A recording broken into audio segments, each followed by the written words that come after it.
Hey guys, it's Ben. Welcome to the channel. With 2023 now behind us, I wanted to give you guys my top 50 movies of last year. Now, while most of the movies that I did watch on my list did come out during 2023, there were a few others that did come out either previously in 2022 or about a few that came out over the course of the last 4 or 5 years. Those movies were on my backlog of movies, and so because it was my first viewing of those films, I did want to add them to my list of movies because I did watch them last year. Now, it's not to say that I didn't rewatch a bunch of movies over the course of 2023. However, to keep it fair and impartial, I made sure to seclude all movies, all rewatches of any movies that I did in 2023. Feel free to engage in the comments and let me know if there was any movies that I missed over the course of 2023. There are a few on my list that I do want to make sure I get to watch them in 2024, so they will definitely be making my 2024 list later this year. Now, my list is no way, shape, or form to be taken as fact.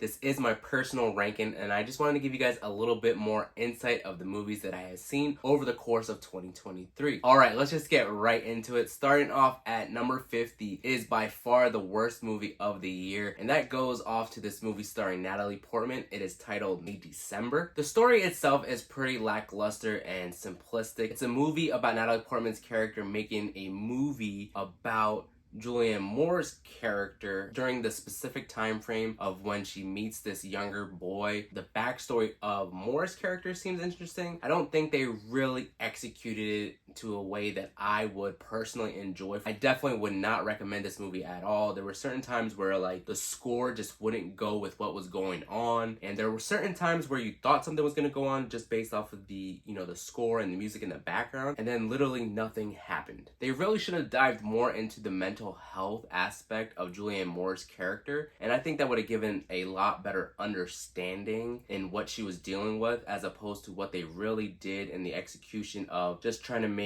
Natalie Portman's character become more like Julianne Moore's character. It wasn't really something that caught my interest, and it was just something that I saw on Netflix, and I highly do not recommend this whatsoever. Moving on the list is number 49. We got Guardians of the Galaxy Volume 3. Now, this movie to me was entirely overrated and not funny at all. The entire time I was wondering when this movie was actually going to end. I really do think that Disney had it right in the original firing of James Gunn. I don't think his Guardians movies should have been a trilogy. That's just my personal opinion. I really think that they should have just stopped with the one, because the one was pretty decent, but I didn't really care for number 2 or number 3 being made. With that being said, I was really interested in seeing more of Rocket, and I really thought that this movie was going to center around actually Bradley Cooper's version of Rocket, but it was more or less like a backstory of Rocket, which honestly I didn't really care whatsoever. For me anyway, Bradley Cooper wasn't part of Guardians 3 for probably 85% of the movie. Now, while I know a lot of people do tend to like Star-Lord, that's just another character that I don't care about whatsoever. He's really just not interesting or entertaining enough for me to even care to watch him in another movie. To me, he's just really, annoying, and I'm really not excited to seeing him again, as we got in the last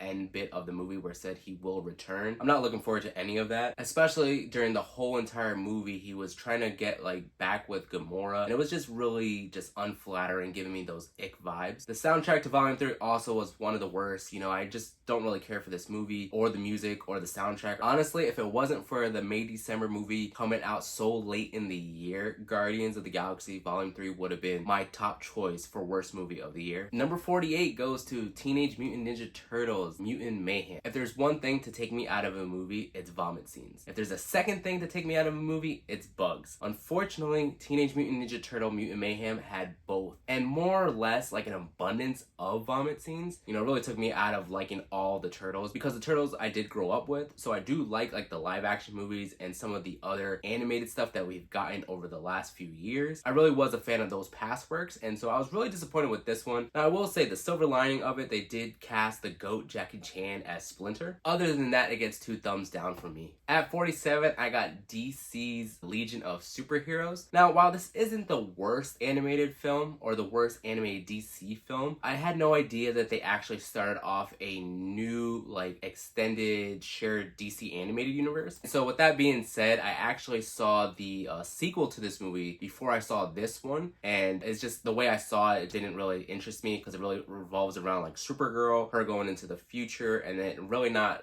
revolving around like Batman or Superman. You know, with that being said, I didn't really give it that much of a interested watch, and so that's why it falls kind of low on my list. 46 on the list is this movie called The Menu. Now, I saw this really cool, interesting trailer of it back in 2022, and I was like, all right, once it hits streaming, I might give it a watch. And because it had Anya Taylor-Joy, I was like, all right, cool, I'll definitely watch it. But seeing it on streaming, I don't know, man, it just was not interesting at all. Anya Taylor-Joy couldn't save it, and this other dude, Nicholas Hoult, one of the worst Beast incarnations, was another actor that I don't care for, and this is just another reason for me not to like him. 45 was Pain Hustlers. My God, was this a pain to actually get through? This movie feels like a knockoff version of The Wolf of Wall Street. Chris Evans really hasn't found his mark post Captain America, and Netflix usually has a lot of misses compared to hits, and this is just another miss. Coming in at number 44, we got No Hard Feelings. I don't know what it is about Jennifer Lawrence's current roles, but I feel like it doesn't live up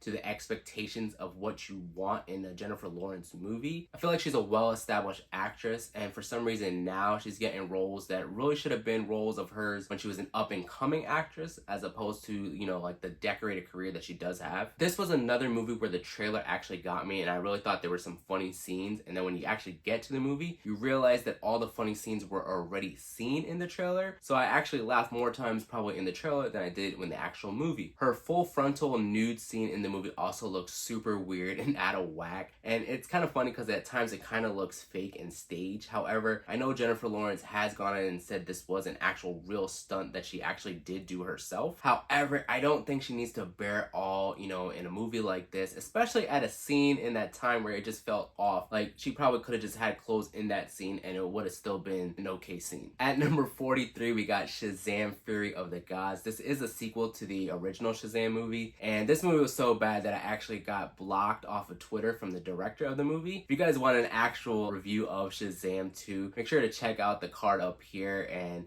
y'all just keep this one moving. At 41, we got Ant-Man and the Wasp: The Quantumania. I can't tell you how disappointed I was with this movie because usually I try to stay away from trailers. I usually only watch the first one, and the first one really got me. I was hyped as hell. Now, while the movie is marred by like some questionable CGI, I think Jonathan Majors played a ruthless king in most of the movie up until the very end when he gets beaten by ants. And also, sadly, he has lost his career as he's actually been fired thanks to some of his legal troubles. Alright, we're making headway now. At number 40, we got Luther. Now, this movie annoys me because I've seen the Luther series, and it's a really phenomenal series. If you haven't watched it, go watch it. I think it's still on Netflix. It might be on another streaming platform now. Luther, the movie, anyway, doesn't follow the ending of the last season of Luther. So immediately when, like, the first 10 minutes you realize that it doesn't actually follow the whole story, it kind of takes me out of it, and I'm disinterested because now I know that this is like more or less a filler episode, which is crazy because I waited a long time for a continuation of the series and we got this movie. It really just left me disappointed in the end. At number 39, we got Snake Eyes G.I. Joe Origins. Now, this is a fairly older movie, maybe by like 2 years, I believe, but it was definitely on my backlog of movies, and it's one of the few movies that I do have on the list that I finally got to. And this movie started off tremendously well because I really did like the older G.I. Joe movies. One was the first one with Marlon Wayans, the second one was with The Rock,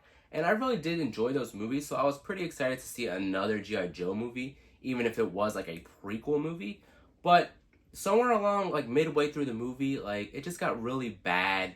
You know, there were some questionable action sequences, and for some reason the action actually got worse throughout the movie. At 38, I got You People. Now, usually Eddie Murphy and Jonah Hill are really funny. However, together, I don't really see them meshing up well. This movie just felt more or less like another 21 Jump Street. It felt like something I had already seen before, and this is just another Netflix miss. Now, moving on to number 37. I know this is gonna bring a lot of disagreement down in the comments, but I gotta go with my gut, and I really just did not enjoy Super Mario Brothers. I just didn't like this movie. You know, I had said previously before, if there's one thing I don't like is vomit scenes. Another thing I don't like are bugs. Turns out there's actually a third thing that makes me not like movies, and that's honestly Chris Pratt. For all the annoying things that he does as Star-Lord, he is one of the worst voice actors when it comes to Super Mario. There just wasn't enough there to him changing his voice to make him sound different. The dude that played Toad in the movie, who actually really changed his voice and you couldn't tell it was him. The fact of Chris Pratt playing Super Mario just wasn't it for me, and also Seth Rogen playing Donkey Kong was just another head scratcher. I will say the silver lining to this movie actually is Jack Black, introducing a new catchy song called Peaches, and that is one of the better parts of the movie, so I'll give it that. Oh, the other thing that was missing from the movie was Yoshi. At number 36, I got this Apple TV documentary called Stephen Curry Underrated. Now, I really love basketball, and so last year I saw a Netflix documentary called The Redeem Team, and I really thought that Apple TV was going to do something great and something special and something different with Stephen Curry for Underrated. And I don't know, maybe I was left wanting more, but it really focused on like his younger years and first few years at Davidson, and I really wanted more of his like professional, when he first came into the league up until his last like championship that he won. And actually what's funny enough that Steph Curry put out a kind of like a Facebook web series a couple years ago depicting one of his championship runs that ended in a failure, but that series was much better than what we got in this documentary film. At number 35, I got Heart of Stone starring Gal Gadot. Now, while I'm a big fan of the portrayal of Wonder Woman and all that she does for that character, the Heart of Stone, the action just wasn't there for me. And I know Gal does like all her stunts in this movie, but the problem that happens in the movie is that the filmmaker, for whatever reason, makes the set pieces look really staged and fake. And so when Gal's actually doing some of her action sequences, you can really note take the scene itself is just not executed well enough to hold like the intention of, wow, like this is really happening, even though it's a movie. I think the filmmaker, whoever did this film, was just not that great. Now, I've lost count how many misses Netflix has on my list, but this is just another one. At 34, I got Aquaman and the Lost Kingdom. I've been going back and forth whether or not I want to actually do a full-on review, but honestly, I'm just gonna save myself the trouble, save you guys the trouble, and just not recommend this movie whatsoever. It has one of the worst end credit scenes in all comic book movie history. It really just, spoiler alert, it ends with Orm Ocean Master eating a bug. This literally left a sour taste in my mouth, and that's how they decide to end the second reboot of the DCEU. Another reason for me not to really care for Gunn's new universe. This is just something that he has put out that he kind of intervened with, because like the first Aquaman was really good, it was a really fun ride, and you get the second one that kind of just doesn't build upon what was great in the first one. It's almost like a mirror type thing of Shazam and Shazam 2, where you get Aquaman 1 and Aquaman 2. They really both just feel disconnected and just don't even feel like the same character portraying the same character. With that being said, I don't know if Gunn is the right person to be in charge of this, because this is another time where he has actually gone off and like intervened with the reshoots or whatnot. But I know that we now have another movie where Ben Affleck was actually cut out. We had it in The Flash where he didn't get that extra additional scene, and now with Aquaman we have rumors that, it's not really rumors, that Ben Affleck was cut as Batman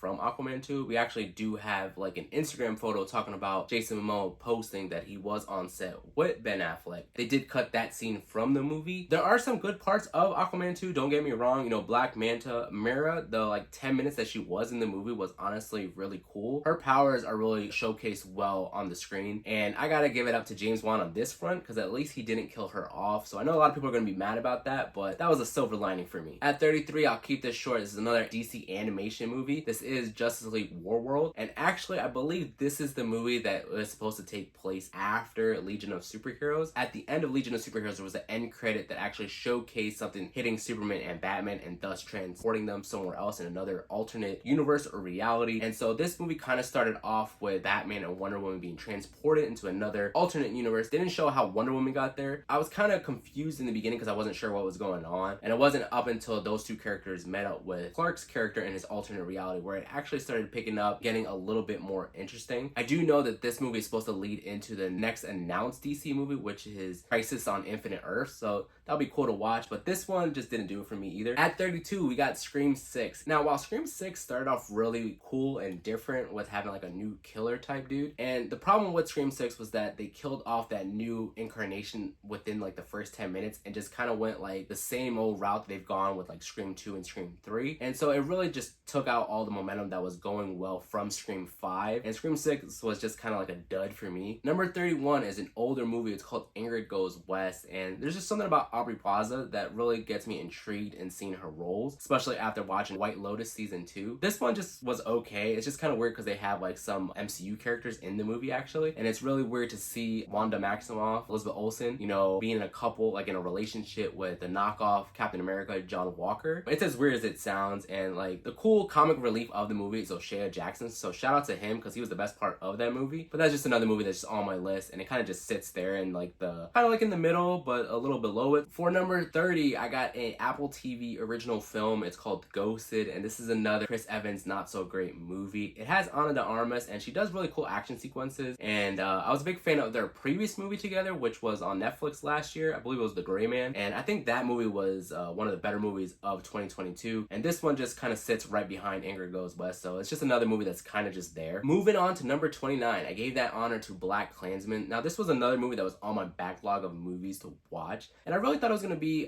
more like heavy-winded and stuff, and more of like a drama, but this actually turned out to be a dramedy directed by Spike Lee. And there were some like heavy moments in there, but then there was also some really just funny moments, and so I could never really take it seriously. It's just a more simplistic film about like the first black cop in Colorado. It has its moments, but there are much better films that kind of follow the same narrative, and like Judas and the Black Messiah, as well as like the Chicago 7. I think those two movies do a better job of depicting of what's going on in the background of this movie. At 28, I got a Christmas movie. It was called Dashing Through the Snow. It's a Disney Plus original movie, and while it's pretty cheesy here and there, it is a pretty cool new Christmas movie, and maybe it gets onto my list for my future classic Christmas movies moving forward. It does star Ludacris, and Tiana Paris plays Monica Rambeau in the MCU, and I do highly recommend this one. At number 27, I have The Little Mermaid. I think I like what this movie represents in the inspiration for young women and young girls everywhere. However, for me personally, I just do not like Little Mermaid. I've tried the first like original animated movie, I've fallen asleep. On Broadway, I've seen it, I've fallen asleep. And this one was no different, where I did fall asleep in one of the songs anyway. I think it's really long for a kids movie, probably about like 20 to 30 minutes actually. I think it really is a long movie. Other than that, Halle Bailey did phenomenal. Sang her heart out in Under the Sea. Alright, closing out part 1 of my top 50 movies of 2023. Number 26 goes to a movie called Violent Night.